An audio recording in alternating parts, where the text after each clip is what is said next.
PowerPoint that you guys put together.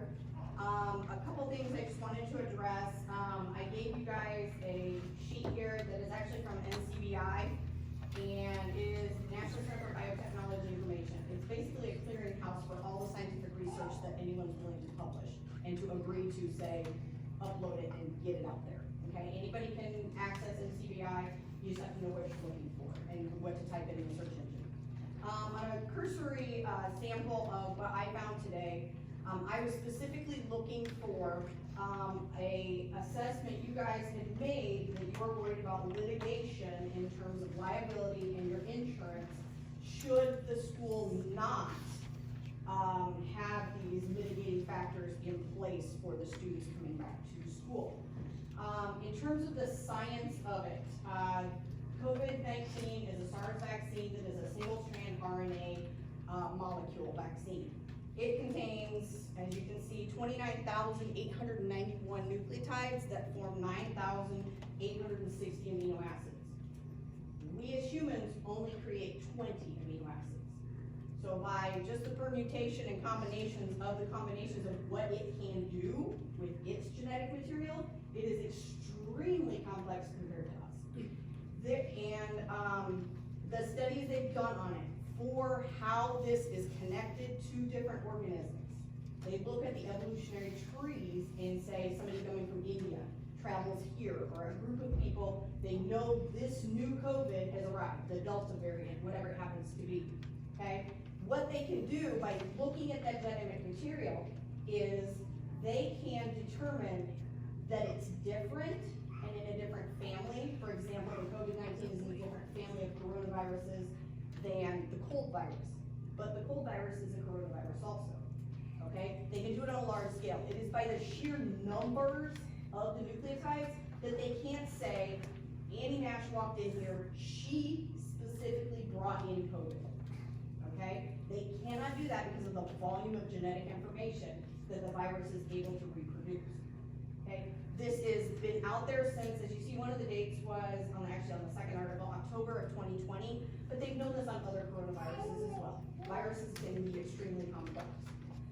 So what does this mean? Well, this means that if they have not gotten a method for detection down to a per human level, you cannot ascribe that one individual has infected an area. You can say, oh, that's the Delta variant. Oh, that's this. There is not the capability to say, well, that person is vector 0, or that person is the infecting person. And what that means is, anyone who tries to litigate against the district, say, oh, you didn't have a mask, it must have come from so-and-so, come from so-and-so. Their case falls apart when you're splitting the science, okay? And so it's not possible to litigate a breach of this for vector 0 and come away, at least if you have a competent scientific background, and come away and say, oh, yep, the district's culpable, okay? In plain speech, they do not have the scientific ability to trace C19 to a single individual. Therefore, there is no risk to the district for liability. This is just a sample. There's dozens of other research studies that have copied this just to check it and done their own research on this. If you go to NCBI, you can put in a search engine, you can get dozens and dozens of these things that verify this and back up this study. So I noticed in the PowerPoint that you guys, that was one of the things that kind of stuck out to me, is that you're worried about losing insurance or, things like that. To give you an example of how this works, if you look at my hand right now, it's just, that's the color of my hand, okay? That's the color of it. If you would let me, can I turn off the lights for just a second? To show something?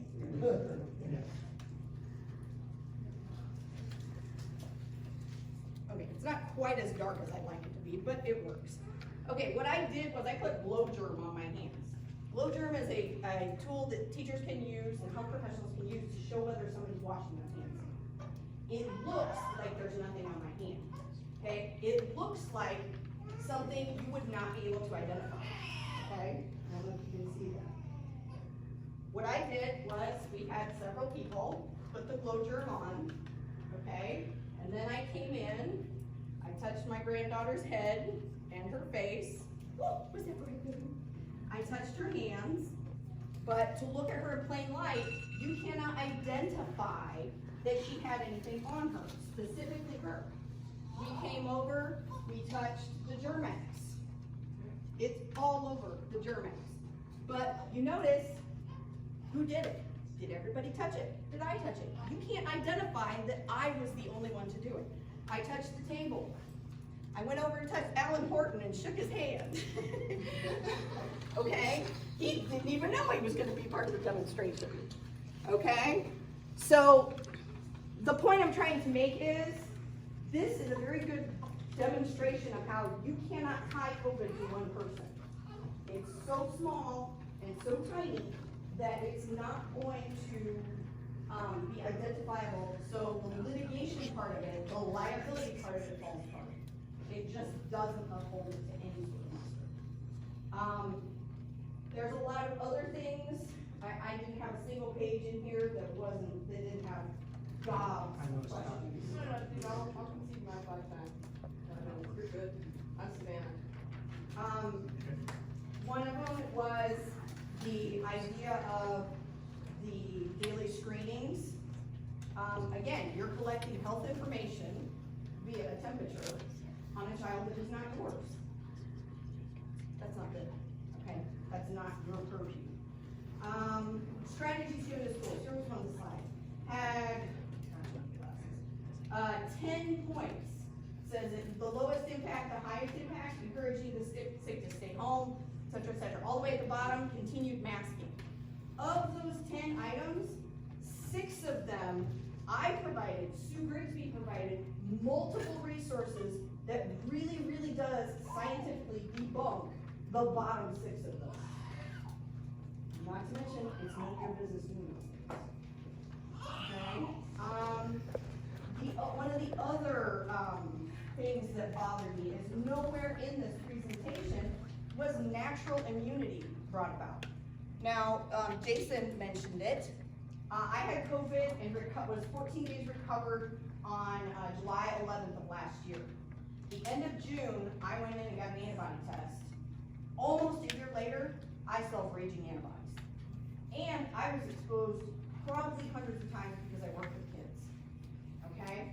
If I work with them, they were older kids, they probably had it and didn't show signs. Could have been exposed. I know there were people that I talked with who said, yeah, I'm like 5 days out, I had it, it tested positive, things like that. Didn't give it to my elderly parents, didn't give it again myself.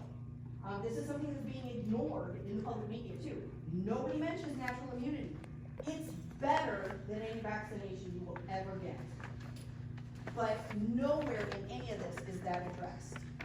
Natural immunity is completely being ignored as if, oh, it's not an issue, you're going to have to mask if you're unvaccinated.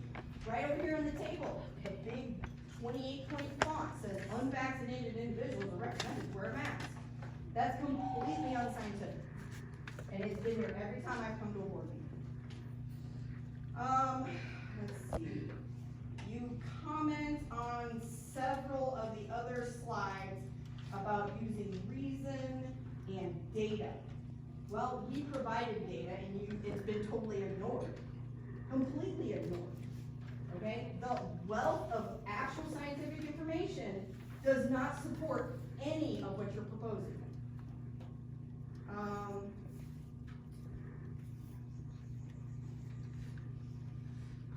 You cite the positive cases means nothing. Positive cases, I really don't care if positive cases are increasing in Pike County. 10 over 10 to 19 of age.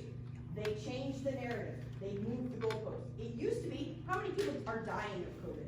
Now what do you hear? How many positivity cases do we have? If you look at the actually fatality across the entire world, fatality rates are plummeting. So it's not, that little metric right there means absolutely nothing, especially since it's on kids. 335 kids, and I don't have the source, but 335 kids have died and been tested positive for COVID in the United States.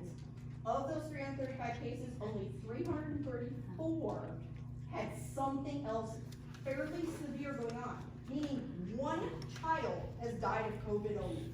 In the entire 330 million Americans, one child.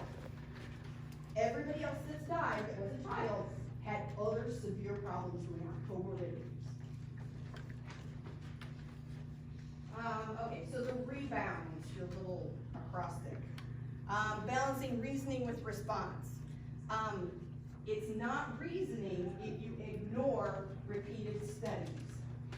Okay? Reason. Yeah. Adam Barlow. It's not, doesn't form any sort of logic or reasoning if you're totally and completely ignoring the scientific data that's out there. That is antithetical to science, if you ignore the reasoning. Again, it's like 1, 2, 3 times at least on that rebound that you're talking about reasoning and data, and yet you ignore it every single time. So I don't really understand that slide. In terms of the quarantine, social distancing, there's a lot of issue there. There's the legality of quarantine. Jason mentioned it, court order. While we did have, unfortunately, one of our parents actually did go in and fight and lost. I think now that that case has been looked at and picked apart, I don't think that'll happen again. So I guess my question is, why are we ceding authority to the health department? I mentioned this last time. They are unelected officials, okay? Doesn't mean that they don't have the potential to have our best interest in mind, but they are not accountable to anybody because they're unelected, okay? So saying we are going to have local health departments as the final authority on identifying close contacts. They're the final authority that are gonna come into the court and say, oh, we have to have them quarantined. We should have this court order. Well, that doesn't work real well if a person's already had COVID, they have antibodies, and the antibodies are still there. If you have antibodies, you are not a risk for COVID. So I recommend everybody, don't do any more testing unless it's an antibody test.